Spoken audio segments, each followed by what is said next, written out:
Hello guys, welcome back to another audio book of class 11th biology chapter number 7 structural organization in animals। ये है इसकी audio book 3 जिसके अंदर अपन करने वाले हैं फ्रॉग के बारे में। तो आज मैं फ्रॉग को फ्रॉग नहीं बुलाऊंगा, आज मैं फ्रॉग को राना टिग्रीना के अलावा जो इसका असली नाम है bull frog, Indian bull frog जो हम देखते हैं ज़्यादातर, जो ग्रीन कलर का रहता है, स्पॉटेड रहता है, वो है राना टिग्रीना जो स्पीशीज हमारे यहाँ पाई जाती है। लेकिन मेरा फेवरेट नाम फ्रॉग के लिए एक ही रहेगा, शायद तुम्हारे लिए भी हो जाए, वो है फ्रॉगी। ठीक है, तो आज मैं अपने फ्रॉग को अलावा राना टिग्रीना के फ्रॉगी बुलाऊंगा। तो अब फ्रॉगी के बारे में पढ़ना शुरू करते हैं। तो अगर अपन फ्रॉगी की बात करें तो ये जो फ्रॉगी है ये बारिश में निकलने वाला बंदा है। बोलता है इसको बारिश बड़ी पसंद है, धूप और ठंडी इसको बिल्कुल पसंद नहीं। महा आलसी बंदा है, सिर्फ मस्ती करने को चाहिए और सोने को चाहिए और खाने को चाहिए। पूरा समर स्लीप लेता है, पूरा विंटर स्लीप लेता है, सिर्फ बारिश में आके थोड़ा बहुत नहा धो लेता है, वो भी इसकी मजबूरी है। क्या है, साल भर तो कोई सोएगा नहीं ना, नहीं तो बेचारे का खुद बैंड बज जाएगा। यार फ्रॉगी की भी कोई मम्मी पापा होंगे, उसको बोलते होंगे कि भाई गर्मी में भी सोता है, एस्टिवेशन में, विंटर में भी सोता है, हाइबरनेशन में, भाई बारिश में तो उड़ जा, नहा धो ले, पसीना वसीना पोंछ ले, है ना। तो ये फ्रॉगी अपना इस टाइप का बंदा है। अब इसके बारे में अगर अपन बुक से पढ़ें तो frog can live both on land and in fresh water and belong to class amphibia of phylum Chordata। Chordata phylum के amphibia क्लास को अपने ये फ्रॉगी बिलोंग करता है, जो कि लैंड और फ्रेश वाटर दोनों में रह सकते हैं, यानी कि एक एम्फीबियन है। Most common species of frog found in India is Rana tigrina. They do not have constant body temperature, that the body temperature vary with the temperature of environment. जैसे अपना बॉडी टेम्परेचर कांस्टेंट है 37 degree Celsius अंदर से, बाहर से कुछ भी रहे, लेकिन इसका टेम्परेचर फिक्स नहीं है, इनका टेम्परेचर चेंज होता रहता है विद द एनवायरनमेंट। बाहर गर्म है तो बॉडी के अंदर भी गर्म है, बाहर ठंडा है तो बॉडी के अंदर भी ठंडा हो जाएगा। Such animal are called cold blooded और पोइक्लियोथर्म्स। ऐसे एनिमल्स को कोल्ड ब्लडेड या पोइक्लियोथर्मिक एनिमल कहते हैं। You might have also noticed change in the color of frog while they are in grass and on dry land। अपन कई बार देखते हैं जब ये सूखे हुए हिस्से पे रहते हैं तो ग्रीन डार्क ब्राउनिश कलर के दिखते हैं, जब घास में रहते हैं तो ग्रीनिश कलर के दिखते हैं। तो एक्चुअल में ये क्या होती है, they have ability to change the colour to hide them from the enemy known as camouflage. Camouflage की इनके पास प्रॉपर्टी होती है जिससे कि अपने कलर को चेंज करते हैं। अब भाई सुनो, तुम अकेले नहीं हो जिसको ये ना पता हो, अगर पता हो तो अच्छी बात है, ना पता हो तो तुम अकेले नहीं हो जिसको ये नहीं पता था कि फ्रॉग भी अपना कलर चेंज कर सकता है। भाई कैमेलियन के अलावा अपने को आज तक नहीं पता था कि कोई और एनिमल अपना कलर चेंज कर सकता है, इसलिए कैमेलियन को अपन सर्वोपरि मानते थे। लेकिन आज कैमेलियन को टक्कर देने वाला भी आ गया, यानी कि फ्रॉग भी अपना कलर चेंज करके कैमोफ्लेज की प्रॉपर्टी शो कर सकता है। This productive colouration is called mimicry. ये एक्चुअल में अपना पूरा बॉडी कलर चेंज नहीं करता, ये सिर्फ बॉडी कलर चेंज करने के लिए एनवायरनमेंट के कलर के साथ मिलने की कोशिश करता है, जिसको अपन मिमिक्री कहते हैं। You may also know that frogs are not seen during peak summer and winter. During this period, they take shelter in deep burrow to protect them from extreme heat and cold। भाई ये बोलता है मैं बहुत ज़्यादा ठंडी बर्दाश्त नहीं कर सकता, मेरी पूरी बॉडी जम के राख हो जाती है, और मैं बहुत ज़्यादा हीट भी नहीं सहन कर सकता। क्यों? क्योंकि वो जल जाता है, नहीं उसके बॉडी पे टैन पड़ जाता है, काले रंग की बॉडी हो जाती है, बेचारे को गोरा चट्टा रहना है। ठीक है, this is known as summer sleep, aestivation, winter sleep, hibernation. अब जिसको नहीं पता था, समर स्लीप का मतलब एस्टिवेशन है और विंटर स्लीप का मतलब हाइबरनेशन है, तो भाई तुम बाबा पढ़ो ही मत। ठीक है, क्योंकि ये क्लास 2 में बताया जाता है, समर स्लीप एस्टिवेशन को कहते हैं, विंटर स्लीप हाइबरनेशन को। ठीक है, अब इसके मॉर्फोलॉजी के बारे में बात करते हैं। मॉर्फोलॉजी मतलब आउटर स्ट्रक्चर, ये तो अपने को थोड़ा बहुत पता है। क्या पता है?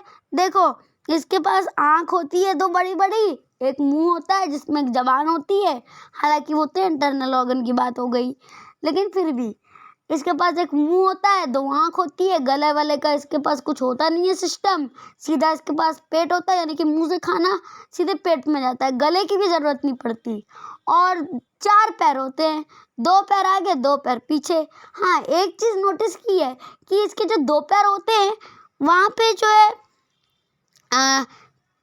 ये सिर्फ 4 होते हैं नंबर में, यानी कि इसके जो 2 पैर होते हैं इनमें जो उंगलियां होती है ना ये सिर्फ 4 होती हैं, लेकिन पीछे वाले पैर में 5 होती है। और 5 तो होती है, साथ में इसके पैर की जो पीछे की 5 उंगलियां होती है वो वेब फीटेड रहती है, यानी इसके फोर लिम्ब तो 4 डिजिटेड है, लेकिन हैंड लिम्स जो है वो 5 डिजिटेड है और इनके पास वेब्ड फीट है। साथ में इसके जो सामने के 2 पैर होते हैं ये कॉपुलेशन में हेल्प करते हैं फीमेल को ग्रास्प करने में ड्यूरिंग रिप्रोडक्शन। और इसके अलावा ये अपना मुंह फुला सकता है, जिसके बारे में उनको पता नहीं वो मुंह फुला के करता क्या है, भगवान जाने, आवाज़ निकालता होगा तो ठीक है।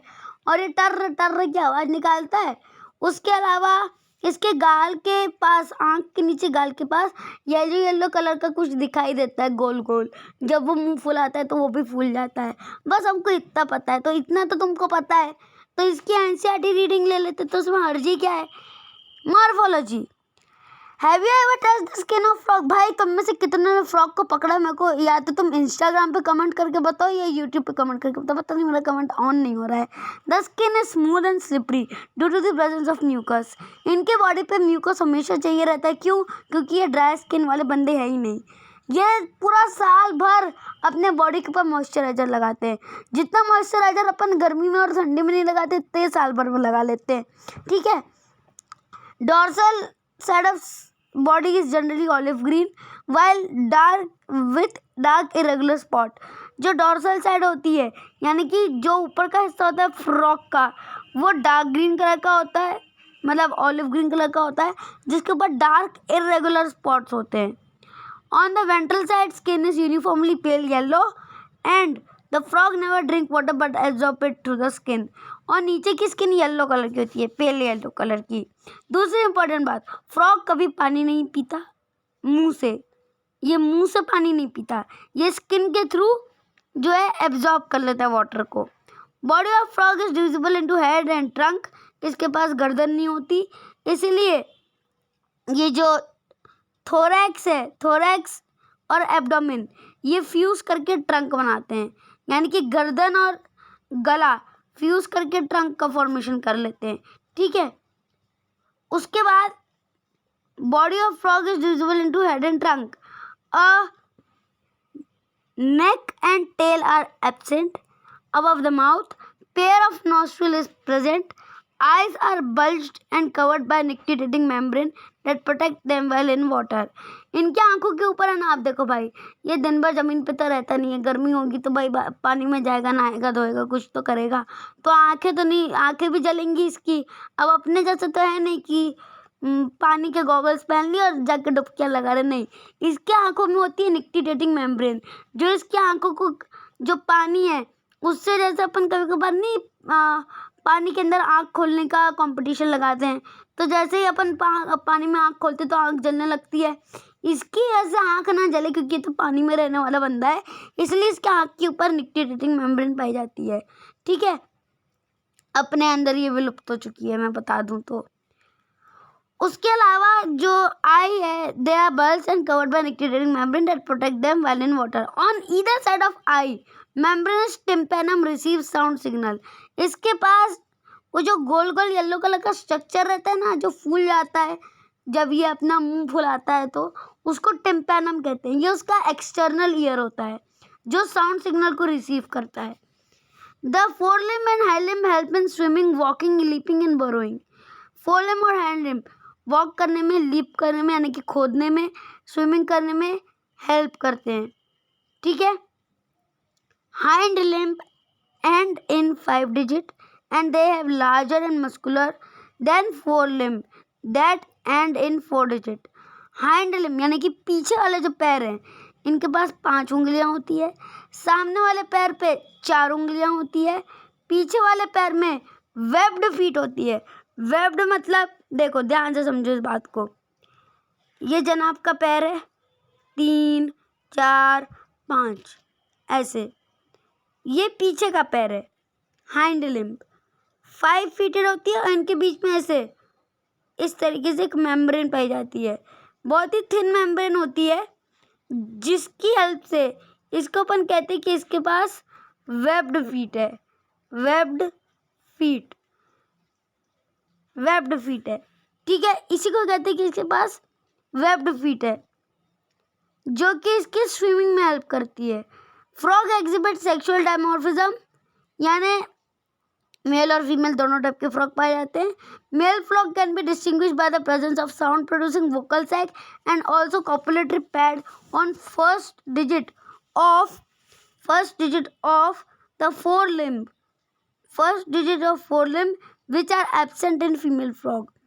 अब ये जो मेल फ्रॉग होता है, इसकी एक खासियत होती है, इसके जो सामने के पैर होते हैं ना, जिसमें 4 डिजिट होती हैं, वहाँ पे एक कॉपुलेटरी पैड पाया जाता है, जो कि फीमेल को पकड़ के रखने में, ग्रैस्प करके रखने में हेल्प करता है। अभी इमेज दिखाऊंगा, अगर डाउनलोड हो गई तो।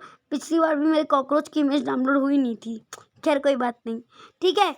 यानी कि सामने के जो पैर हैं, उनके पास ये जो कॉपुलेटरी पैड है, ये प्रेजेंट होता है फर्स्ट डिजिट में। इसकी जो फर्स्ट डिजिट है, यहाँ पे प्रेजेंट होता है, जो कि फीमेल को ग्रैस्प करने में हेल्प करता है। दूसरी इंपॉर्टेंट बात, अगर तुमको मेल और फीमेल कॉकरोच बोल रहा हूँ, मेल और फीमेल फ्रॉग में डिस्टिंग्विश करना है, बहुत सिंपल है। पहली बात, मेल फ्रॉग हमेशा छोटा होगा और फीमेल फ्रॉग हमेशा बड़ी होगी।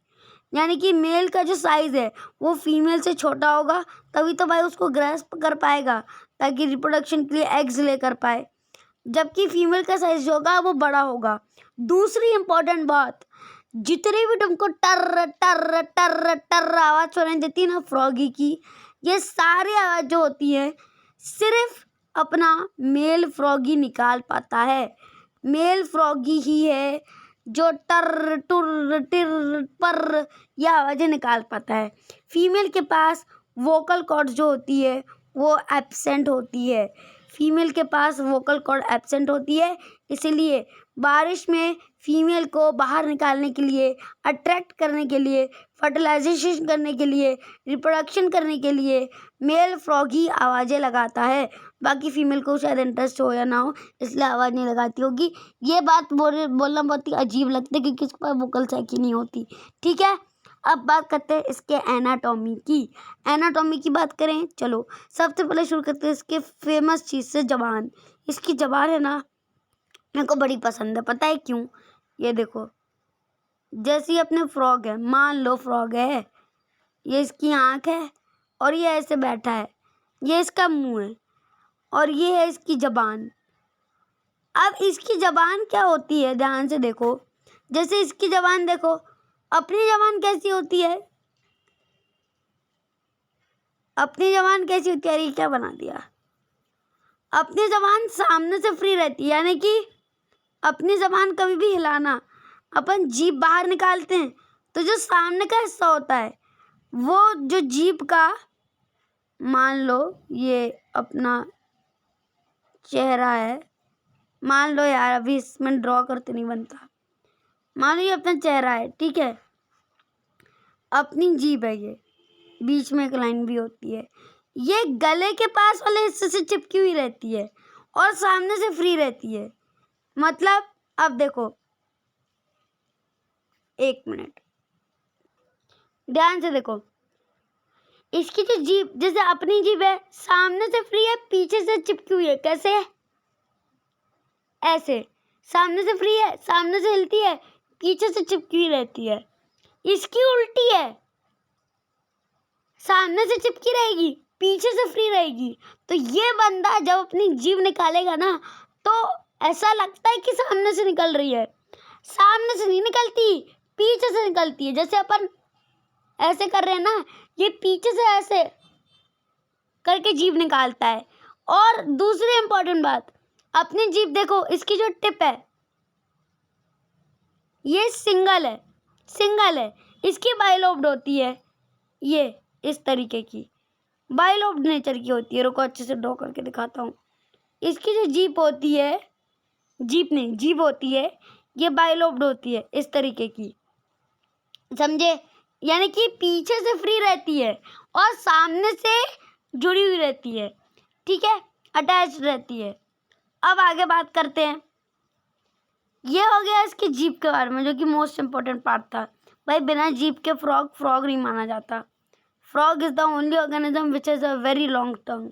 इसकी बहुत ही लंबी जबान है, ठीक है। अब मैं तुमको सीधे सीधे ले जाता हूँ नोट्स पे, उस पे देखना, ऑडियो रिकॉर्डिंग चलती रहेगी। देखो, सबसे पहले एनाटॉमी में इसका एलिमेंट्री कैनाल ख़त्म करेंगे। सबसे इजी है, फ्रॉग पढ़ना इसलिए इजी है क्योंकि ये अपने एंसेस्टर से बहुत ही ज़्यादा क्लोजली रिलेटेड है। जब तुम इसका डाइजेस्टिव सिस्टम पढ़ोगे ना, तुमको लगेगा भाई ये तो अपना डाइजेस्टिव सिस्टम पढ़ा रहे हो तुम गलती से, तो ऐसा नहीं है, ये फ्रॉग का डाइजेस्टिव सिस्टम है। अभी मैं निकालता हूँ। अब अगर अपन फ्रॉग के डाइजेस्टिव सिस्टम के बारे में बात करें तो ध्यान से देखो, ये तो वो फ्रॉग के बारे में जो बताया था वो है, ये एनाटॉमी का पार्ट है, ये डाइजेस्टिव सिस्टम वाला पार्ट, ठीक है।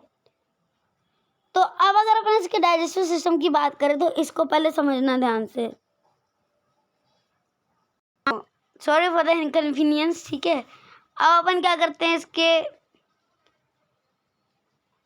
डाइजेस्टिव ट्रैक्ट को देखते हैं, ये है, ठीक है। अब देखो यहाँ पे तुम क्या देख सकते हो, सबसे ऊपर है इसका हार्ट, सबसे ऊपर है इसका हार्ट, ये हार्ट है। यहाँ पे है अपना गाल ब्लैडर। उसके बाद ये जो दो बैग लाइक स्ट्रक्चर तुमको दिखाई दे रहे हैं, ये है लंग्स, लंग्स हो गया। फिर ये जो तुमको दिखाई दे रहा है डार्क ब्राउनिश कलर का स्ट्रक्चर, ये है लीवर, लीवर। उसके बाद ये है फैट बॉडीज, ये है किडनी, ये है यूरेटर। फिर मोस्ट इम्पॉर्टेंट ये है इसका क्लोएका अपर्चर, और ये ऊपर वाला पार्ट है क्लोएका। उसके अलावा ये इसका यूरिनरी ब्लैडर है, और ये जो है ये रेक्टम है। ये यहाँ पे फिर साइड में स्मॉल इंटेस्टाइन है, ये स्मॉल इंटेस्टाइन आ गया और लार्ज इंटेस्टाइन आ गया। अब एक बात याद रखना, फ्रॉग जैसे जो एनिमल्स होते हैं जो कि कार्निवोर नेचर के होते हैं, उनकी जो स्मॉल इंटेस्टाइन होती है वो छोटी होती है क्योंकि उनको ज़्यादा complex form of food digest नहीं करना पड़ता। लेकिन जो काऊ और बफेलो गोट की जो एलिमेंट्री कैनाल्स होती हैं वो बहुत ही लंबी होती हैं, यानी कि उनका स्मॉल इंटेस्टाइन बहुत ही लंबा होता है क्योंकि ओमनिवोर्स होते हैं। उनको डायरेक्टली जो कॉम्प्लेक्स फूड है उसको सिंपल फूड में ब्रेक डाउन करना पड़ता है, क्योंकि ग्रास जो है, ग्रास एक कॉम्प्लेक्स मटेरियल है जिसमें सेल्यूलोज वगैरह सब पाया जाता है। इतना कॉम्प्लेक्स खाना अपन डाइजेस्ट नहीं कर पाते, इसलिए इनकी जो गट है किसकी, काऊ की, ये लंबी होती है जबकि फ्रॉग्स की छोटी होती है, ठीक है। इतनी बात याद रखना। अब बात करते हैं यूरेटर के बाद खाना का जो सीक्वेंस है वो क्या है। अगर मैं इसको लिख के बताऊं डायरेक्टली तो ध्यान से समझना।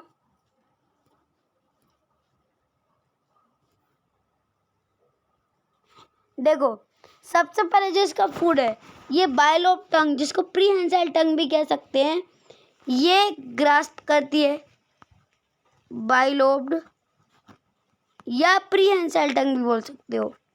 इसने खाने को पकड़ा, फिर ये फूड जो है, ये जो फूड है ये गया स्टमक में। कहाँ गया, स्टमक में। स्टमक के अंदर क्या हुआ, जैसे ये फूड गया इसमें HCl और गैस्ट्रिक जूस का सिक्रीशन किया। क्या किया, गैस्ट्रिक जूस का सिक्रीशन किया। उसके बाद ये जो फूड था ये स्टमक से गया कहाँ, काइम में। काइम बन गया, मतलब स्टमक में जाने के बाद ये काइम का फॉर्मेशन किया। ये काइम जो था ये पार्शियली डाइजेस्टेड फूड था जो कि फ्रॉग के ड्यूडेनम में गया, ड्यूडेनम जो कि स्टमक का पार्ट है, ड्यूडेनम, ठीक है। ड्यूडेनम से ये गया कॉमन बाइल डक्ट में, ड्यूडेनम से कहाँ गया, ये गया कॉमन बाइल डक्ट में। कॉमन बाइल डक्ट में जाने के बाद यहाँ पे जो बाइल था और जो पैनक्रिया था उन्होंने इमल्सिफाइड फैट, बाइल ने इमल्सिफाइड फैट को डाइजेस्ट किया और पैनक्रिया के जूसेस ने कार्बोहाइड्रेट और प्रोटीन को डाइजेस्ट किया। यहाँ पे जगह नहीं है इसलिए मैं लिख नहीं पा रहा। और बाद में जो फाइनल डाइजेशन और एब्जॉर्प्शन था वो ऑब्वियसली कहाँ हो जाएगा, स्मॉल इंटेस्टाइन में, इंटेस्टाइन में, ठीक है। ये है पूरा का पूरा फ्रॉग का एलिमेंट्री कैनाल के बारे में, ठीक है। अब इसमें कोई प्रॉब्लम तो नहीं है ना, चलो अब आगे बढ़ते हैं। अब ये हो गया इसका क्या, एलिमेंट्री कैनाल। अब अपन बात करते हैं इसके एक्सक्रीटरी सिस्टम की। पहले रेस्पिरेटरी सिस्टम की बात कर लेते हैं। तो रेस्पिरेटरी सिस्टम में तुम्हें सिर्फ इतना ध्यान रखना है कि फ्रॉग जो है स्किन, लंग्स, नॉस्ट्रल दोनों के जरिए जो है रेस्पिरेशन का प्रोसेस करता है। और मोस्ट इम्पॉर्टेंट बात, हम कई बार देखते हैं कि फ्रॉग के जो गाल हैं वो ऐसे फूल जाते हैं। यानी मान लो ये इसकी आंखें हैं, ये इसका मुंह है, इसके गाल ऐसे फूल जाते हैं, मोटे से हो जाते हैं टर टर करते समय। जैसे देखो ये नॉर्मल फेस है फ्रॉग का, जब ये वॉइस निकालता है टर टर, तब क्या होता है, इसके गाल देखना ऐसे फूल जाते हैं। होता क्या है, ये नॉस्ट्रल के थ्रू एयर को इनहेल करता है और माउथ में ले जाता है। माउथ में एयर जाने की वजह से ये माउथ फूल जाता है और बाद में फ्रॉग जो है इस एयर को इनगल्फ कर लेता है, गटक लेता है। मतलब नॉर्मल नॉस्ट्रल से सीधे लंग्स में नहीं जाता, सांस को पहले मुंह में ले जाता है और फिर गटकता है। और जैसे ये गटकता है, ये जो प्रोसेस है जहाँ पे जो इसके चीक्स है ये सिकुड़ जाते हैं, तो ये टर आवाज आती है, ऐसे करके टर आवाज आती है। क्योंकि जब इसके गाल ऐसे पिचकते हैं तो देखो आवाज आई, तो ये जब इनगल्फ करता है तब ये आवाज आती है टर की, ठीक है। इसमें कोई कंफ्यूजन तो नहीं है। इसके अलावा स्किन के थ्रू भी रेस्पिरेशन करता है। जब ये अर्थ के अंदर जाता है ड्यूरिंग हाइबरनेशन या एस्टिवेशन, तो सांस लेने के लिए ऐसे पाइप थोड़ी लगा के रखते हैं मुंह में, ऑक्सीजन आ रही है, ऑक्सीजन आ रही है, नहीं ना। स्किन के थ्रू, मॉइस्ट स्किन के थ्रू डिफ्यूजन के प्रोसेस से ये ऑक्सीजन इनहेल और एक्सहेल करता है, ठीक है। वाटर के अंदर भी ये स्किन का ही यूज़ करता है। नॉर्मल लैंड पे लंग्स, नॉस्ट्रल, स्किन तीनों को यूज़ कर सकता है। उसके बाद अगर अपन बात करें इसके एक्सक्रीटरी सिस्टम की, तो इसके एक्सक्रीटरी सिस्टम की सिर्फ 2 बातें याद रखनी है। पहली, 1 मिनट, ये है इसका एक्सक्रीटरी सिस्टम। एक्सक्रीटरी सिस्टम में डायरेक्टली इसमें रीड कर देता हूँ क्योंकि इसमें ज़्यादा कुछ पढ़ने लायक है नहीं। एलिमिनेशन ऑफ, देखो नाइट्रोजनस वेस्ट ये निकालता है। Elimination of nitrogenous waste is carried out by a well developed excretory system. Excretory system consist of pair of kidney, ureter, cloaca and urinary bladder. यानी कि यहाँ पे जो डायग्राम देखा था यार को, यहाँ पे है क्या, नहीं है, ये देखो एक्सक्रीटरी सिस्टम कैसे बना हुआ है, ध्यान से देखना। इसका जो एक्सक्रीटरी सिस्टम है वो बना हुआ है kidney, ureter, kidney, cloaca, urinary bladder, इनसे मिलकर बना हुआ है। जैसे इसका खाना कहाँ आता है, इसके बॉडी कैविटी में आता है। ये वहाँ से वर्टिब्रल कॉलम के दोनों साइड से किडनी इसको जो है एब्जॉर्ब कर लेती है, जो कि यूरिनिफेरस ट्यूब्यूल या जिसको नेफ्रॉन कहते हैं उससे बनी हुई रहती है। फिर ये जो यूरेटर है ये किडनी में से निकलता है, ये देखो ये किडनी में से इस तरीके से निकलता है और ये जो पूरा यूरोजेनाइटल डक्ट फॉर्म करती है यूरेटर से, वहाँ से ये जाता है कहाँ पे, यूरिनरी ब्लैडर में, ठीक है, जिसमें ओविडक्ट भी इंक्लूडेड है अगर अपन फीमेल की बात कर रहे हैं तो। फिर ये यहाँ से सेपरेटली क्लोएका के अंदर डाल दिया जाता है और फिर क्लोएका जो है ये थिन वॉल्ड यूरिनरी ब्लैडर होता है जो कि रेक्टम के वेंट्रल साइड में प्रेजेंट होता है और फिर ये फ्रॉग यूरिया के फॉर्म में जो है अपने वेस्ट प्रोडक्ट को एक्सक्रीट कर देता है, यूरिया के फॉर्म में क्या कर देता है, एक्सक्रीट कर देता है, ठीक है, इसलिए इसको यूरियोटेलिक एनिमल भी कहते हैं, ठीक है। इतना क्लियर हो गया। अब अपन आगे बढ़ते हैं। रेस्पिरेटरी सिस्टम हो गया। अब इसका मैं सबसे पहले नर्वस सिस्टम बताऊंगा, फिर मैं इसका रेनल पोर्टल और हेपेटिक सिस्टम बताऊंगा, ठीक है। उसके बाद मैं इसका सर्कुलेटरी सिस्टम बताऊंगा जो कि बहुत ही ज़्यादा इम्पॉर्टेंट है और समझने वाला टॉपिक है। रिप्रोडक्टिव सिस्टम जो है वो उतना टफ नहीं है, लेकिन ये जानना बहुत ही ज़्यादा ज़रूरी है। देखो होता क्या है, सबसे पहले आ जाओ इसके, चलो पोर्टल सिस्टम कर लेते हैं। पोर्टल सिस्टम की बात करें तो ये क्या करता है, टिश्यूज से जो है, जो टिश्यूज है वहाँ से पूरा का पूरा प्रोडक्ट जो है ब्लड के थ्रू ले लेता है, किडनी तक ले आता है और फिर किडनी से एक्सक्रीशन ये कर देता है। ये था रेनल पोर्टल सिस्टम। लेकिन अगर इसके हेपेटिक पोर्टल सिस्टम की बात की जाए, एक मिनट शायद हैंग हो गया है,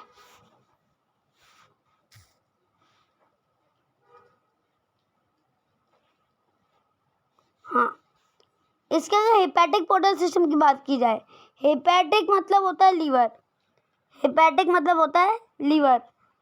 तो ये लीवर जो है यहाँ से जो स्टमक है, स्मॉल इंटेस्टाइन है, वहाँ से पूरा का पूरा जो वेस्ट प्रोडक्ट है उसको ले लेता है और फिर ये क्लोएका और किडनी के थ्रू ये बाहर एक्सक्रीट कर देता है, ठीक है। ये हो गया इसका, ठीक है, ये हो गया इसका हेपेटिक सिस्टम।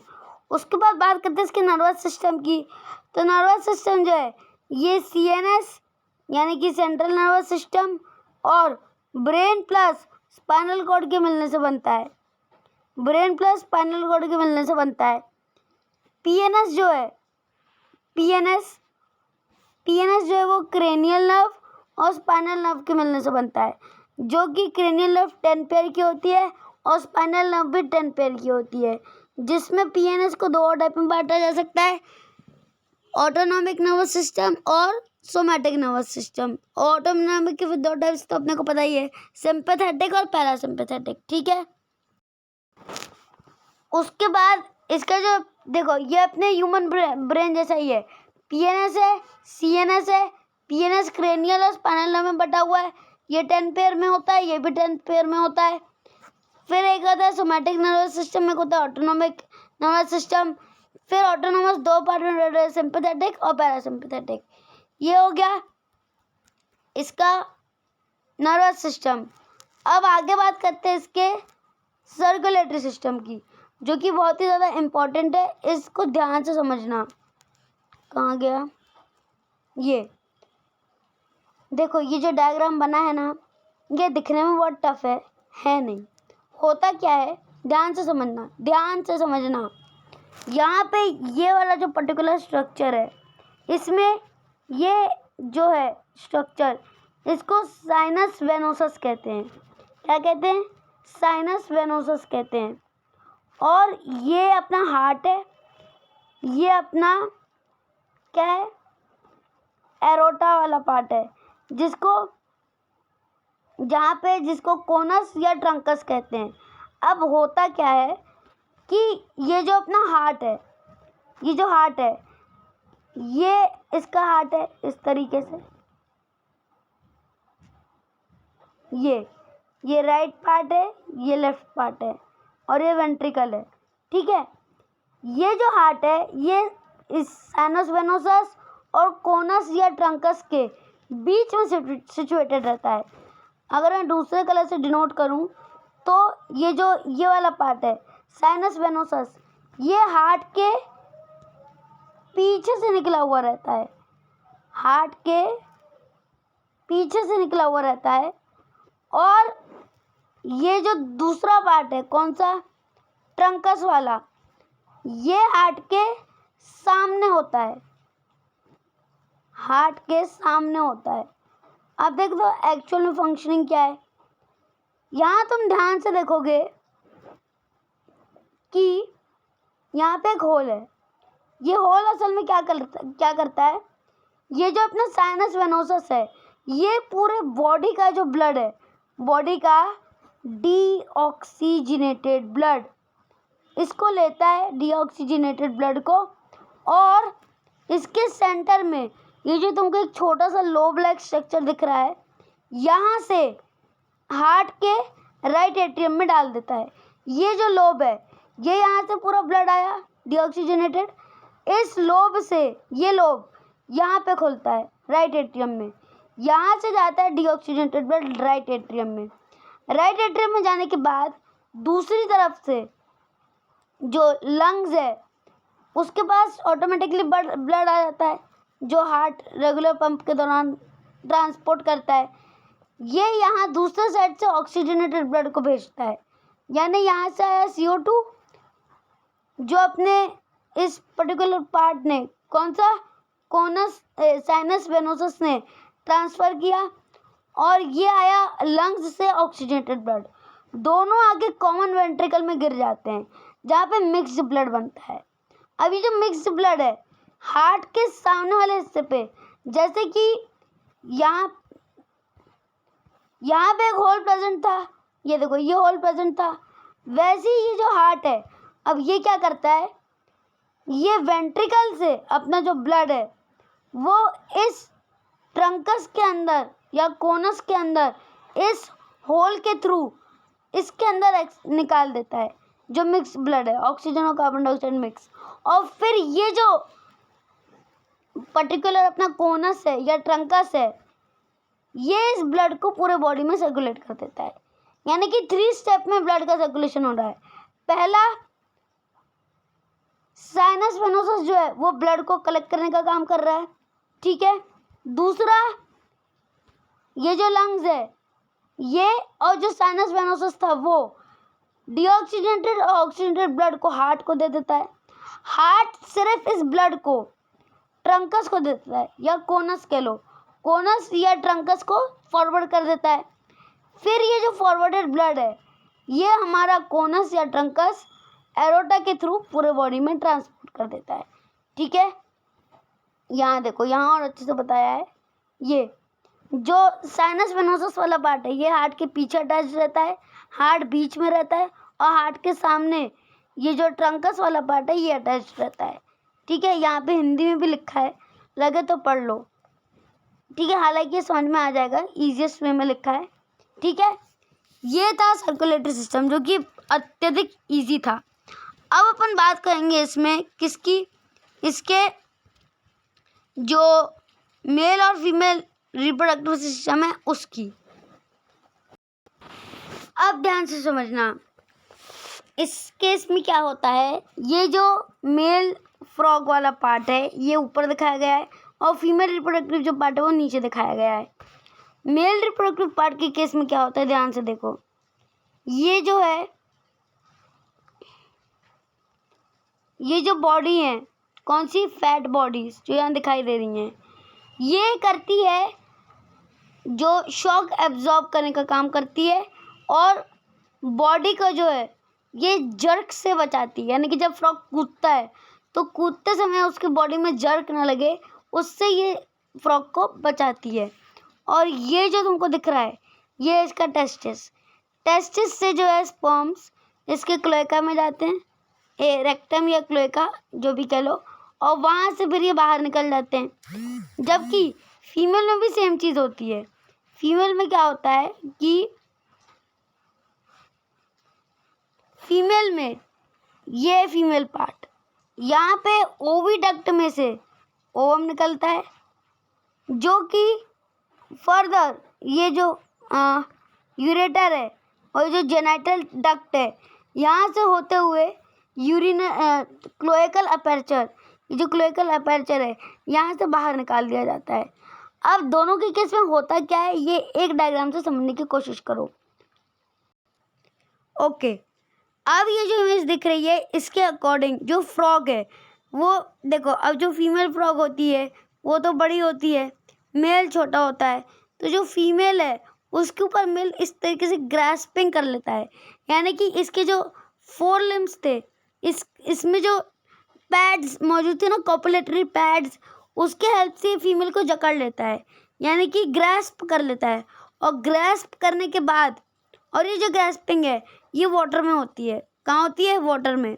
वाटर में जब ग्रास्पिंग होती है तब ये वाटर है, यहाँ जो मेल है और जो फीमेल है वो दोनों सेपरेटली अपना स्पर्म और एग रिलीज करते हैं, और बाद में ये एक्सटर्नल फर्टिलाइजेशन के लिए छोड़ दिया जाता है। जैसे ही मेल अपने स्पर्म सिक्रीट करता है और फीमेल अपने ओवम्स, ये जो ग्रास्पिंग है ये वो रिलीज कर देते हैं, यानी कि जो स्पर्म और ओवम को रिलीज करने के लिए मेल और फीमेल एक दूसरे को इस तरीके से, कॉपुलेटरी पैड वाले 4 लिम्ब है, इससे ये मेल जो है फीमेल को ग्रास्प कर लेता है, पकड़ लेता है, और फिर ये पानी के अंदर जो है अपना स्पर्म और ओवम रिलीज कर देते हैं, और पानी के अंदर फिर स्पर्म और ओवम आपस में मीट करके जायगोट बना लेते हैं, जो कि बहुत सारे होते हैं, नंबर में बहुत सारे, ठीक है। और इस तरीके से फिर ये जो एग्स हैं ये डेवलपमेंट के लिए छोड़ दिए जाते हैं, and the period of time ये जो एग्स हैं ये हैच होके न्यू फ्रॉग या टेडपोल्स में कन्वर्ट हो जाते हैं, ठीक है।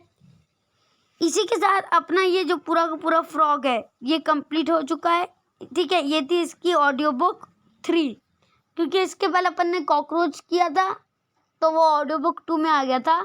ये ऑडियो बुक 3 है। अब ऑडियो बुक 4 में बात करेंगे, अगर सिलेबस में अर्थवॉर्म है तो उसकी, नहीं तो फिर नेक्स्ट चैप्टर में अपन मिलेंगे विद न्यू ऑडियो बुक। तब तक के लिए this is me Vikramaditya Rao signing off. Audio book अच्छी लगी हो तो लाइक करो, शेयर करो, सब्सक्राइब करो चैनल को, कमेंट करके बताओ कैसी लगी, और 10 से लेकर 12 तक के साइंस के वीडियो लेक्चर्स के लिए हमारे चैनल हिंदी साहित्य काव्य में विजिट करो। मिलते हैं विद द न्यू टॉपिक, तब तक के लिए this is me Vikramaditya Rao signing off. और ऑडियो बुक जो है वो 10th और 11th नाम की प्लेलिस्ट में, 11th audio books 12th audio book के नाम की प्लेलिस्ट में अरेंज फॉर्मेट में दे दी गई है, तो उसमें जाके एक बार विजिट कर लेना, ठीक है। ये थी इसकी ऑडियो बुक 2 नहीं 3, क्योंकि इसके ऊपर अपन ने कॉकरोच किया है। तो मिलते हैं नेक्स्ट ऑडियो बुक में विद द न्यू टॉपिक, तब तक के लिए thank you, stay safe, stay healthy, ओम सारम and bye, and thanks for watching, और I should have said listening. Thank you.